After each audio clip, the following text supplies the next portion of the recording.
تنقیحات کے جواب میں کہتے ہیں کہ روح کا مستقر جہاں بھی ہو، بلکہ سب بزرگ حیات قبر پر متفق ہیں۔ تو پھر بزرگ دلائل شرع میں سے کون سی دلیل ہے؟ بزرگ متفق ہیں۔ کون سے بزرگ؟ ایسے للڑ، عقیدہ بھی للڑ، دلیل بھی للڑ۔ کہ تنقید صرف اتنی ہے، ہم کہتے ہیں کہ رسول پاک صلی اللہ علیہ وسلم یا حضرات انبیاء کی ارواح اس بدن کے اندر ہیں یا نہیں؟ کہاں چھوڑو، بدن کے اندر ہیں یا نہیں، اتنی سی بات ہے، اس کو متعین کرو۔ لیکن بیچارے پتہ ہے کہ ہاں کہیں تب بھی مرتے ہیں، نہ کہیں تب بھی مرتے ہیں۔ ان کا طریقہ ایک بات کو مبہم رکھنا، حیات حیات حیات حیات، مبہم کو عقیدہ گول مول نہیں ہوتا۔ ایسا میرا عقیدہ ہے کہ موت کے بعد کسی کی روح بھی اس کے بدن میں نہیں، انبیاء، شہداء، اولیاء، مومنین، مرنے کے بعد کسی کی روح بھی قیامت تک اس کے بدن میں نہیں ہے۔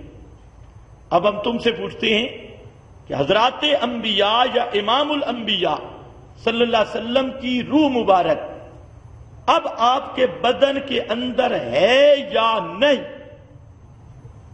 اتنی سی بات ہے، یہاں گول مول کرنے کی کیا ضرورت ہے؟ ہم کہتے ہیں نہیں، تم کہو ہے، ہمت کرو نا۔ ویسے تو کہتے ہیں، عبدالستار توسوی کی کل میں نیٹ پہ تقریر سن رہا تھا، اس نے کہا روح نکلی کوئی نہیں ہے، مستور ہے۔ یہ عبدالستار توسوی ان کا بڑا مولوی گزرا ہے، یہ سر پہ قرآن رکھ کے کہتا تھا مردے سنتے ہیں۔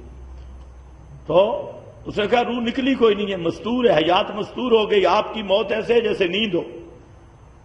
اور یہ جو سرگودے والا بھگوڑا ہے، اس کی تقریر بھی ہے، اور بھی۔ اب یہ اتنے بزدل ہیں کہ جب عام آدمی کے سامنے بیٹھیں گے تو یہ کہیں گے کہ آپ کی روح مبارک بدن میں ہے، بلکہ سب مردوں کی روحیں واپس آ گئی ہیں، لیکن اس بات پہ گفتگو نہیں کرتے۔ پھر کہتے ہیں تعلق، اب تعلق وہ بھی مبہم۔ کون سا تعلق؟ کیا تعلق ہے؟ برزخی ہے، دنیاوی ہے، کون سا؟ تصرف ہے، کیا ہے؟ اب وہ بھی گول مول۔ پھر جب وہاں غیر معلوم الکیف، تو غیر معلوم الکیف عقیدہ ہوتا ہے؟ کوئی تو شرم کرو، غیر معلوم الکیف، غیر معلوم الکیف، تو چلو اسی پہ دلیل دے دو، کوئی آیت، کوئی حدیث، جو تم غیر معلوم الکیف کہتے ہو اس پہ کوئی لاؤ۔ پھر دوڑتے ہیں تو آدو رگو، ادھر اعادہ مانتے نہیں، ادھر تو آدو رگو۔ عجیب بات ہے، کتابیں سب بھری، 40 کتابوں میں لکھا کہ انبیاء کی ارواح ان ابدان میں، لیکن جرات نہیں ہوتی اپنے اس کذب اور جھوٹ کو ثابت کرنے کی۔